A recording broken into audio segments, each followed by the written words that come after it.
আমার জীবনে সব কিছু শেষ হয়ে গেছে। আহা বৌদি খুব কষ্ট বলো। আজ বা ল্যাংটো ফটো পোস্ট করবো, তাই লেওড়া নিব্বি বৌদিকে রোস্ট করবো। এই খেচি বৌদির লাইফে প্রথমে আসে ডিপ্রেশন, তারপরে আসে কষ্ট, তারপরে এত কষ্ট বৌদি না নিতে পারে বিয়ে করে নিল। Happy birthday to me. উফ, আমাকে উইশ করো না। উফ, বৌদিকে একটু করো না। উফ, আমাকে উইশ করো না। Happy birthday. তুমি এত ঝগড়ুটে কেন গো? আমি ঝগড়া করি? আমি ঝগড়ুটে, যে ঝগড়া করে তাকে না বাড়া না, খেচি নিব্বি বৌদি একদম ঝগড়াই করে না। তো বিয়ে এত ফুলসজ্জা কোন দিন দেখবে রাজের বিচি আউট হয়ে গেছে।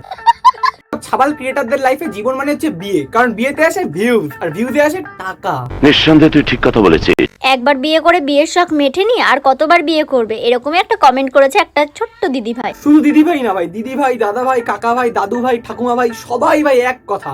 আর কত বিয়ে করবি? বিয়ে হচ্ছে এদের কাছে একটা ইমোশন। হাগা পাচ্ছে, চলো বিয়ে করি। খেজবো একটু, চলো বিয়ে করি। সেক্স উঠছে, চলো বিয়ে করি। আমারটা দাঁড়াচ্ছে না, চলো বিয়ে করি। সেজে আসবো, দাঁড়িয়ে যাবে।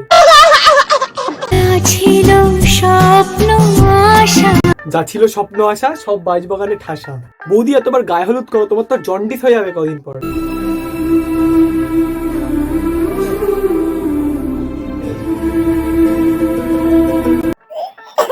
ভালোবাসা এরকম হলে আমার চাই না। এর দিয়ে ভালো বাবলা কাছে পোদ ঘষে গলায় দড়ি দিয়ে দেবো আমি। বিয়ে ফুলসজ্জা সব তো কমপ্লিট, এবার হচ্ছে হানিমুনের পালা। তার জন্য দেখো সব ব্যাডিং গুছিয়ে সবাই মিলে কিন্তু চলে যাচ্ছে হানিমুনে। আরে সবার হানিমুন না, আমার আর রাজের হানিমুন। তো ওদেরকে বললাম চল আমাদের সাথে। সবার হানিমুন না, আমার আর রাজের হানিমুন। ওরা কি করতে যাবে হানিমুনে? 14 বার বিয়ে, তোদের 14 বার ফুলসজ্জা, তোদের 14 বার হানিমুন। ওরা কি বালটা ছিটতে যাচ্ছে হানিমুনে? পাহারা দিতে।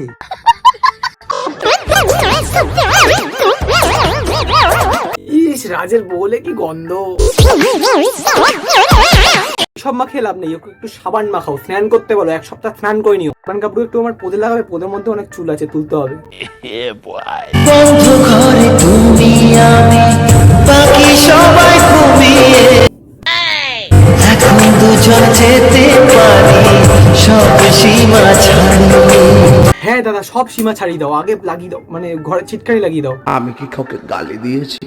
আমার আর আমার হাজবেন্ডের এজ 19। এইসব পোত পাকা নিব্বিগুলো এত ছোট বয়সে বিয়ে করছে। আচ্ছা দিদি তুমি বলো তো, রাজ কি তোমাকে দিতে পারবে? মানে তোমার ভাত কাপড়ের দায়িত্ব কি তোমাকে দিতে পারবে? দাঁড়ায় না রড, আবার কথা বলে ফটফট।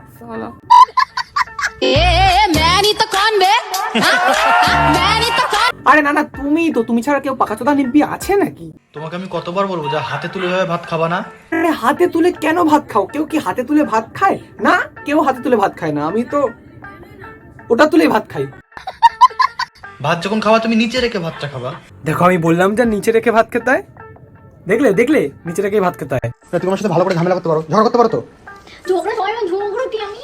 তো তুমি তো ঝগড়ুটাই। আমি ঝগড়ুটি না। আমি ঝগড়ুটি না। ভাই কে এটা? কি বস, ভালো তো শুয়ে গেছেন সুপ্রিম সময় জানো, ছোট্ট ছেলে। রডে বাড়ি বন্ধুরা, কেমন আছে সবাই? হলো সব হলো, ঠিক আছে। এইবার তো সাবস্ক্রাইবটা করবে, আর সাবস্ক্রাইব করার সাথে লাইক ওটো করো, কমেন্ট করে দাও, আর ইনস্টাগ্রামে ফলো করে দাও। আর বৌদি ভাইয়ের সাথে আরেকটা বৌদি ভাই দেখা করে নিল। আর শুধু আর একটু লেভেলে যেতে হবে। দাদার এখন নখযোগ্য না, কিন্তু লেভেলে একদিন যাবো দাদার। ওখানে লেভেলে হলেও যাবো ভাই। আর সাবস্ক্রাইবটা কর, নাহলে যেতে পারবো না। আর দেখলি তো দাদা ছিল আমাদের সাথে, সাবস্ক্রাইবটা করে দাও। না তো সাবস্ক্রাইব করবে না, দাদা বলতে হয় সাবস্ক্রাইব করে। কল লাগাচ্ছি ভাই, কল লাগাচ্ছি। দাদাকে কল লাগাই দেখি একটা। সরি, নাম্বারই তো দিইনি আমাকে। যাই হোক, সাবস্ক্রাইব করে দাও। আর টাটা।